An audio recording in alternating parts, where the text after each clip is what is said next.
আসসালামু আলাইকুম এভরিওয়ান, কেমন আছেন সবাই? আই হোপ সবাই অনেক ভালো আছেন। আজকে আবারও নতুন একটি রেসিপি নিয়ে আপনাদের মাঝে হাজির হলাম আমি রুনা, ঢাকা থেকে। আশা করছি প্রতিদিনের মতো আমার এই রেসিপিটিও আপনাদের অনেক ভালো লাগবে। আজকে আমি আপনাদের করে দেখাবো রুই মাছ দিয়ে সহজ একটি রেসিপি। এর জন্য প্রথমে আমি কয়েক পিস রুই মাছ নিয়েছি। এখন এর মধ্যে আমি অল্প পরিমাণের লবণ আর হলুদ দিয়ে নিয়েছি। এখন এগুলো দেখুন, এই যে এভাবে মেখে নিচ্ছি। আর এভাবে মেখে নিয়ে আমি মাছগুলো ভেজে নেব। চুলায় একটি টপার বসিয়ে এর মধ্যে আমি পরিমাণ মতো তেল দিয়ে গরম করে নিয়েছি। এখন একটা একটা করে মাছের পিস এর মধ্যে দিয়ে নেব। আর এগুলো আমি বেশি কড়া করে ভাজবো না, হালকা করে ভেজে নেব।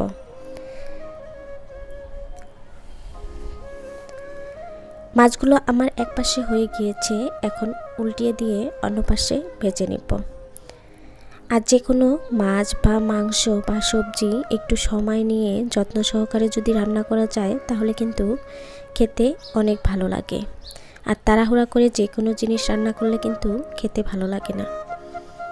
মাছগুলো আমার ভেজে নেওয়া শেষ। এখন আমি একটা একটা করে তুলে নেব। অনেক সময় আমি রুই মাছ কাঁচায় রান্না করি, ভাজি না। আবার অনেক সময় ভেজে রান্না করি। দুইভাবেই রান্না করলে খেতে কিন্তু ভালো লাগে।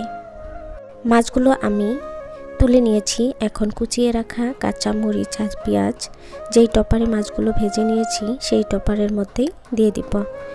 অল্প কিছুক্ষণ নেড়ে চেড়ে এখন আমি এর মধ্যে পরিমাণ মতো তেল দিয়ে নেব। তেল দিয়েও আবার কিছুক্ষণ আমি এগুলো নেড়ে চেড়ে ভেজে নেব।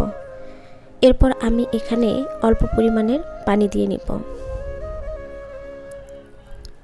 এখন আমি এর মধ্যে দিয়ে দিব আদা, রসুন আর পেঁয়াজ বাটা।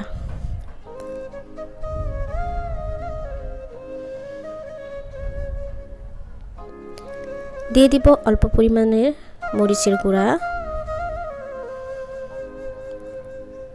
হাফ টেবিল চামচ জিরা গুঁড়া,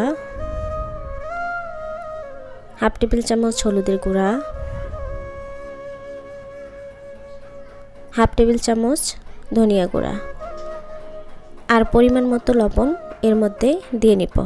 আমি কিন্তু এখানে বেশি মশলা দিব না। এভাবে আজকে আমি আপনাদের রান্না করে দেখাবো।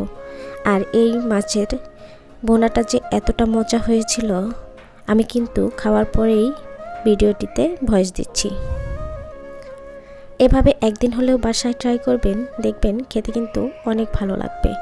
আর শীতকালে যে কোনো সবজি বা মাছ খেতে কিন্তু অনেক ভালো লাগে। দেখুন আমার মরিচ মশলা সবগুলো কষিয়ে নেওয়া শেষ। উপর দিয়ে কতটা তেল ভেসে উঠেছে সেটা আপনারা দেখেই বুঝতে পারছেন। এর মধ্যে আমি কয়েক পিস টমেটো দিয়ে দিলাম। আমার বাসায় আবার আমার হাজবেন্ড কিন্তু টমেটোর তরকারিটা খেতে বেশি পছন্দ করে না, সেজন্য আমি কমই দিয়ে নিয়েছি। আপনারা চাইলে কিন্তু পরিমাণে একটু বাড়িয়ে টমেটো দিতে পারেন। দেখুন আমি আবারও একটু কষিয়ে নেব। আর এখন আমি ভেজে রাখা মাছগুলো এর উপর দিয়ে দিব। আমার এই সহজ সুন্দর রুই মাছের রেসিপিটি যদি আপনাদের ভালো লাগে তাহলে বাসায় একদিন হলেও ট্রাই করবেন। কেমন হয়েছে আমাকে কমেন্ট করে জানাতে ভুলবেন না। আর যারা অলরেডি রান্না করে এভাবে খেয়েছেন তারা তো অবশ্যই জানেন এটা খেতে কতটা টেস্ট। দেখুন আমি এগুলো কষিয়ে নিয়েছি। এখন এর মধ্যে একটু হালকা করে নেড়ে দিব যাতে করে মাছগুলো ভেঙে না যায়। আর এটা কিন্তু ভাজা মাছ, সেজন্য কিন্তু পানির পরিমাণটা আর বেশি দেওয়া লাগবে না, এতেই হয়ে যাবে। এটা আমি আবারও কিছুক্ষণ ঢাকনা দিয়ে ঢেকে এরপর আবারও কিছুক্ষণ রান্না করে নেব। এখন আমি এর মধ্যে দিয়ে দিব আগে থেকে কেটে রাখা ধনেপাতা। শীতকালে মাছের তরকারিতে বা সবজির তরকারিতে ধনেপাতা দিলে কিন্তু খেতে অনেক ভালো লাগে। এখন দিয়ে দিব আগে থেকে কেটে রাখা কয়েক পিস কাঁচামরিচ। নামানোর আগে আগে এগুলো দিলে কিন্তু স্বাদটা আরও বেশি হয়। আমার এই রেসিপিটি আপনাদের ভালো লাগলে প্লিজ আমার চ্যানেলটি সাবস্ক্রাইব করে দিবেন আর পাশে থাকা বেল আইকনটি অন করে রাখবেন। আর যারা অলরেডি সাবস্ক্রাইব করে দিয়েছেন তাদেরকে অসংখ্য ধন্যবাদ। ভিডিওটি আর বেশি বড় করব না, আজ এ পর্যন্ত। সবাই ভালো থাকবেন, সুস্থ থাকবেন। আল্লাহ হাফেজ।